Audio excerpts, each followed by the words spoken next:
We are not the victims, but we are the victorious Christian. Hi! Salamat sa Panginoon sa turo ng Diyos upang harapin natin ang ating mga spiritual warfare. Amen?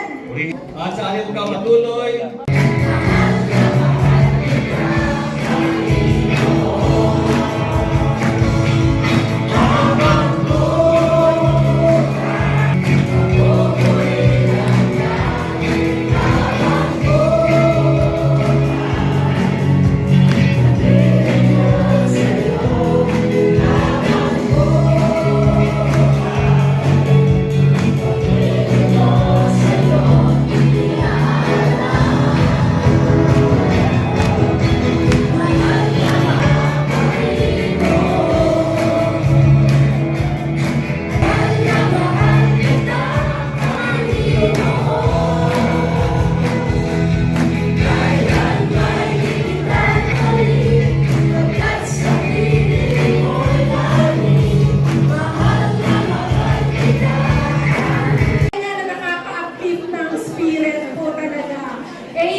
Yung ating tema po ngayong araw na ito, ngayong Diocesan Assembly, creative and not to be comfortable. Napakasarap pag nilay-nilayan ang tema na ito sa araw na ito. At moving on sa ating announcement, August 10, 2025, magkakaroon po tayo ng Basic Christian Maturity na gagawin po ito sa St. Anthony of Padua Catholic Church, Ras Al Khaimah. Mag-uumpisa po ito from 8 a.m. to 6 p.m. Next po, alam naman po natin na every August po nagkakaroon po ng anniversary celebration po sa Manila. Ito po ay gaganapin sa August 16 to 17, 2025. Ang venue po nito, Carino Grandstand, Lonita Park, Manila, Philippines.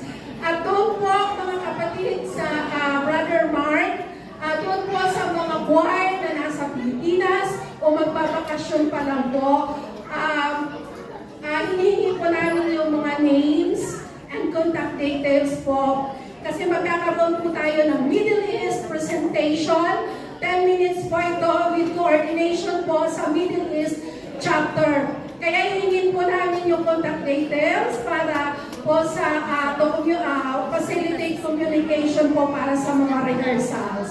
At ganoon din po sa mga nakaka-attend, iniimbitahan po namin kayo na mag-join po sa parade of banners po sa Manila during po celebration. And we encourage everyone din po na nandito sa UAE to join po online celebration via Zoom or via online anumang platform po na makaka-join po tayo sa celebration na yon.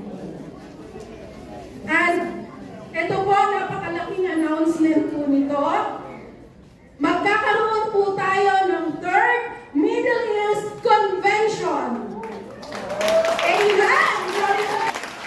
Talagang salamat sa Diyos at muli na naman tayong pinagkalooban ng panahon, pagkakataon na magkaroon po tayo ng Middle East. Ito po ay magaganap sa 27 September, Saturday po ito, at gaganapin din po ito sa St. Anthony of Padua Church, Ras Al Khaimah. Amen?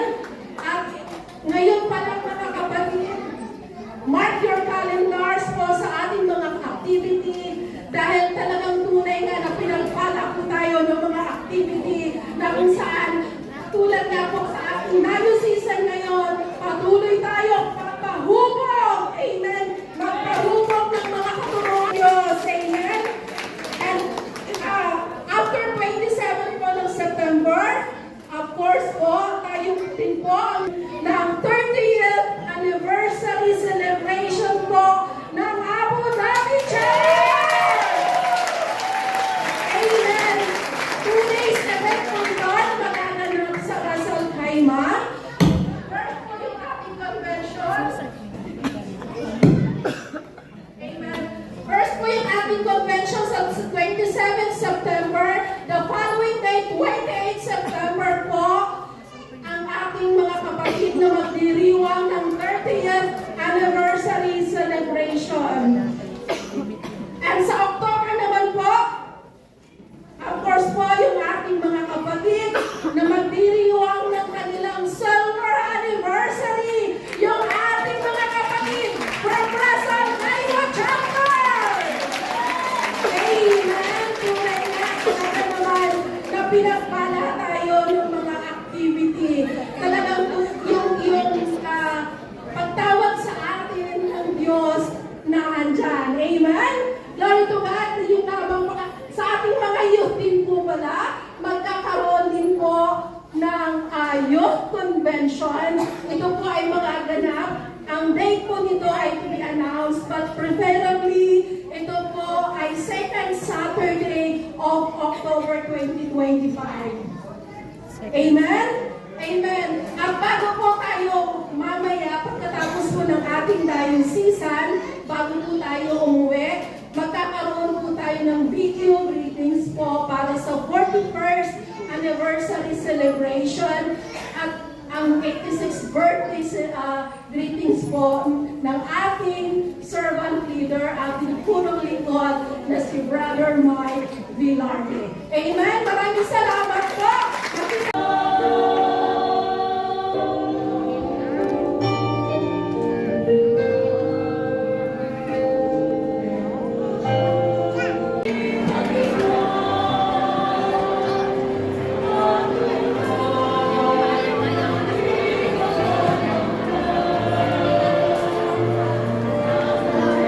Sa Dubai, Way Chapter! Lord God, welcome again, Lord. At sabi na, tayo tunay na pinagpala kasi kaninang umaga pa lamang. Kuskus na tayo ng biyaya. Brothers and sisters, God is good all the time. All the time, God is good. Wala po ako dito ngayon sa harap niyo kung wala ang kagandahan loob ng Lord. Yung pagmamahal na unconditional ng Lord. 4 years po ako nawala dito sa gawain. Napunta ako sa meditasyon. Ang gulo ng buhay ko. Dumating ako sa point na Lord, hindi na ito yung gusto kong buhay. Baguhin po ako. Dumating po si Brother Gerald. Thank you sa mga aral mo, Brother Gerald, sa lahat ng puro mo, sa lahat ng mga preachers na tumayo dito. Maraming salamat sa inyo. Ginamit kayo ng Lord.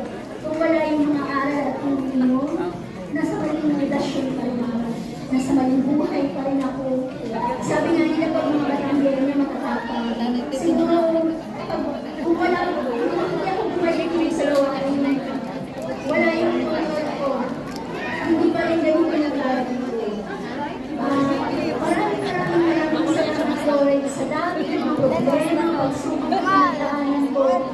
Hindi mo iniwan, hindi mo pinatawan, ang galing sa may mo. Lagi nakahabol para sa akin. Wala akong trabaho, ilang taon. Dumating ako sa point na sumusunod na ako. Thank you, Sister Mel, sa mga aral ko, sa mga advices ko. Margie, thank you din. Kasi kahit alam niyo, in spite of that, na may pag-isay ko, nandyan kayo tulungan niyo, bayaan niyo, process niyang papers ko. Kumana ko sa butas ng harayon, pero sabi nga ni Brother Gerald, Nilda, iluhod mo lang yan. Iiyak mo kay Lord. Talagang buhay at ito lang, Lord. Lord, thank you for loving me unconditionally. Hindi pa na ako narapat dapat, pero andito po ako. Pagsisigawan ko yung pagmamahal, pag-intindi, pag-unawa mo sa akin. Lord, next time, pag tayo po dito, kasama ko na yung anak ko. Amen. Amen. Salamat sa Panginoon at tunay nga dahil doon, hindi na tayo casualty sa war. Bagkos tayo ay victorious. Amen. We are not the victims, but we are the Victorious. victorious Christian. Hi. Salamat sa Panginoon sa turo ng Diyos upang harapin natin ang ating mga spiritual warfare. Amen. Salamat sa Kanya. Sa Lord, He became more than a couple. Kaya ako nagpapasalamat sa Panginoon. At lalong-lalo na, pinagpapasalamat ako sa Panginoon. Dahil pinagkatiwalaan niya ako ng buhay na tumating ng 5 decades. 50 na po ang lingkod. At ako nagpapasalamat na sa 5 decades na yon, walang bintinan. Kaya thank you Lord, thank you sa health, thank you sa wisdom, thank you sa time mo yung pinagkakatiwala sa akin. Kaya wala kang may babalik sa iyo, kundi ang patuloy na sa akin, kapapunan ka ang pagkalimutan. Tugan ka na ayos ko. Happy birthday, Sister Sana Col.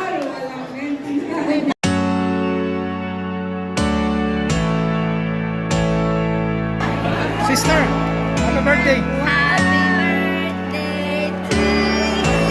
Message nyo sa karawan nyo. Mensahe po. Maganda mo.